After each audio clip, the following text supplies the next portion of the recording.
ভাইরা আমার, আল্লাহর কসম করে বলি, একটা সময় আসবে মন খুলে নামাজ পড়তে চাইবেন। বিশ্বাস করেন ভাই, লিখে রাখেন ডায়েরিতে। আপনাকে যদি আল্লাহ হায়াতে বাঁচিয়ে রাখেন, যুবক ভাইয়েরা, তরুণ ভাইয়েরা, একটা বয়স আসবে মনে চাইবে একটু রবকে মন খুলে সেজদা দেই, একটু লম্বা করে রুকু করি।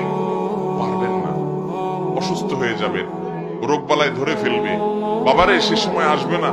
বৃদ্ধ মুরব্বীদেরকে, চাচাদেরকে জিজ্ঞাসা করেন, চাইলেও ওযু ধরে রাখতে পারে না, নামাজ পড়তে পারে না, চাইলেও পারে না। একটা সময় আসবে চাইবেন, পারবেন না।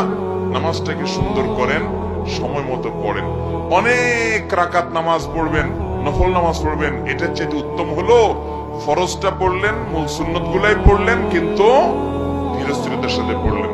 10 রাকাত তাড়াহুড়ো করে পড়ার চাইতে 2 রাকাত আস্তে আস্তে পড়া অনেক বেশি